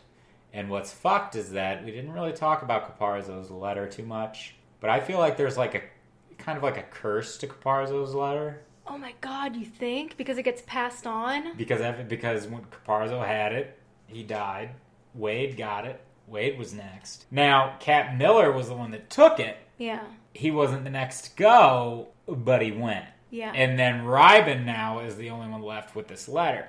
My thought was like, with his reaction, I was sitting there like, man, what is going through his head? Is he sitting there thinking, I take this fucking letter for Caparzo and I've just lost everybody? Or am I gonna fucking die now because everybody that has taken this fucking letter, this whole fucking group has just got killed? Like, what the fuck? Yeah, I never thought of that, so who knows? I think of it like, I always think of it like that letter was kind of like a curse. I don't want to think about it like that, but that's just kind of how it feels. I didn't. I just thought it was a symbol of their kind of brotherhood that they're gonna. That was his wish, Caparzo's wish. Like, please send this to my father, kind of thing. And they're gonna do what they can to make his last wish come true. Which is definitely what happens. That's a very Disney answer. Yeah. I think. But that is though. That's how it was though. You know, and like. Off subject, but in Band of Brothers there's this really fucking awesome, this really fucking moment where one of the soldiers went to go get his laundry from, I think, like one of the French women. He goes to get his laundry and he buys his laundry, and the girl's all like, oh, do you know a sergeant, or do you know a private da-da-da-da-da? And it was a guy that just died. And she goes, I just wanted to know if he needs to pick this up, because it's been here for a couple days. I want to know if he's going to come and get it. And then he goes, I'll take care of it. I'll buy it. You know, so he paid for the guy's laundry. And then she goes, and how about all of these? And he was like, I'll take care of all of it. So he just buys all of these guys who died laundry. Shit. And it was just like, but you're right. That's that brotherhood. That's that shit. And that's the shit that, and it's funny now that you say that, because this Caparzo was the one who was all like, what do you know about fucking brotherhood? Yeah. And here you fucking look at you. And here we go. Now we got everybody, and that letter is going, fuck, look at you. I'm proud. Hey. I love you. Hey. Hey. Look at us. Huh? Who would have thought? Not me. Who would have thought that I honestly thought I was going to be totally quiet throughout this episode and not have shit to say, but look at us. Look at us, eh? Hey. Look what you're teaching me. I know, I love Look what you're teaching me. I love it. So all of that, and then, they come, and then if we get this line. I wrote it down. Yeah, we get this line from Miller. And Miller just looks at Ryan, and he just goes, earn this. Earn this. Now, he says that to Ryan, but honestly, man, that should go to all of us. Yes. That should go to all of us. You gotta realize, these people, look at what those fucking boys back then, our grandfathers went fucking, and grandmothers, you know, the nurses, and look at what all of these fucking people went through in that World War. And it's like, man, sometimes we just take for granted. Absolutely. And I think especially nowadays, and I really didn't get it at first until it went back to present time with present Ryan and how he was like talking to Miller's grave. Oh, and he's like, I hope you can see that I've done what you asked. And I didn't think I would ever come back here. I didn't ever. Yes. He's like, I'm not going to lie to you. I didn't want to come. Yeah. But he chose to go back. Brought his family, and and then he asked his wife, like, am I a good man? Like, did I? And her reaction, I was a little confused about, because was it either, how could you ask that? Like, of course you are, or of course you were a good man, or was it something else? I don't know. Her reaction was a little weird. Either. It was a little, I don't know. Her facial reaction and like looking back at the other kids, like it wasn't, it didn't connect with me what she meant by it. Yeah, I don't know either. I did love the transition between the Ryans, though. Yeah. I thought that was a really cool fucking shot. With the eyes and... Yeah, I thought that was amazing. I don't know who the fuck Harrison Young is. I'm going to look him up real quick. I have no idea who he is. House of 1,000 Corpses. Don Willis. What the fuck is that? Was he the dad? Maybe he was the dad. Oh, maybe. Crocodile. I don't know any of the shit that he's been in, honestly. I'm looking at some of them.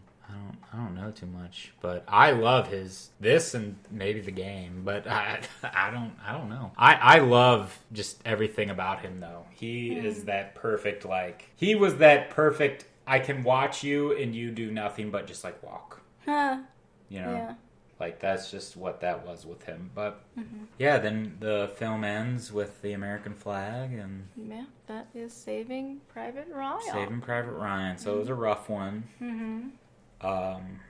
But I'm glad we did it. It was I love this movie, and I think that it does. Obviously inaccuracies like all films. Nothing It'll can happen. be fucking perfect. Yeah. But I think at the end of the day, it is a tribute to World War II. It is a telling of a horrible battle that was probably one of the biggest massacres of fucking World War II. Of its time, yeah. And I can't help but thank fucking Spielberg and Hanks and everybody in this cast and crew for fucking bringing this shit to life to let all of us essentially see what it was like for these people that were in this. So it's like, yeah.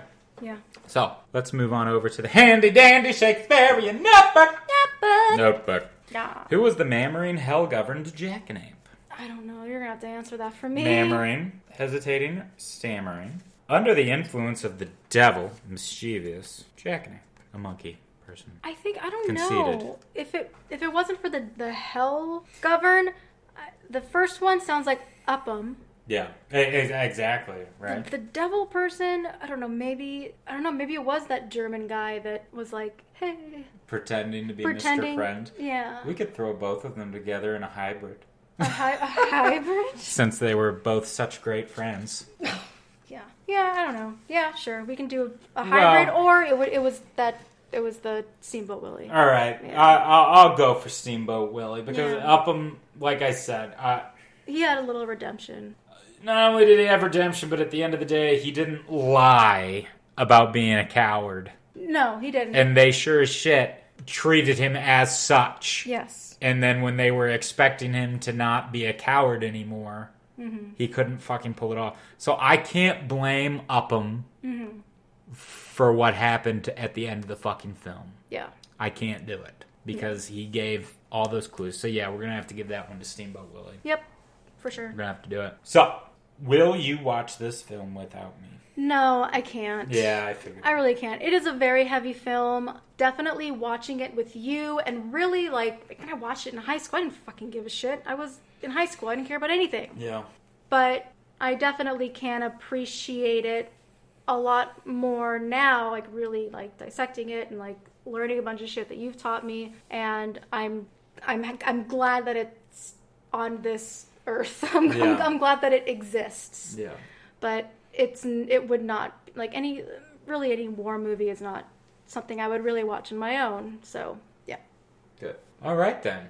Well, folks, what do you got for me? Well, this was a really heavy film, so I really want to go for something a little more light, and this is something that was from my childhood. And the fact that you haven't seen it, I'm not surprised, but I am at the same time because this came out pretty much the same year you were born, and you grew up with sisters. I grew up with my older brother. It's on HBO Max right now, and it came out in 1989. It's called The Wizard, starring Ben Savage and, Christian Slater. He's in it. Christian Slater. I actually haven't watched it in a long time, but I've been wanting you to watch it, and I think people that like traveling stories, like video games, like Super Mario Brothers, like Universal Studios. Let's do it. Yeah, it's fun, it's touching. There's a little heartstrings getting strung at, but fantastic. yeah, Let's dive in. Get to the 80s. So, all right, gang. That was Saving Private Ryan. Thank you so much once again. You can find us on all podcasting platforms. Please leave us a review and a like on Apple Podcasts. Yes, absolutely. We are all over the World Wide Web. You can find us on Twitter, movies_pod. On Instagram, we are movies.contemplation_pod. We have an email, movies.contemplation@gmail.com, and we are also on Facebook, Movies and Contemplation Podcast. All right, contemplators, you heard it here. Join us next week with The Wizard. Bye. Dinosaurs.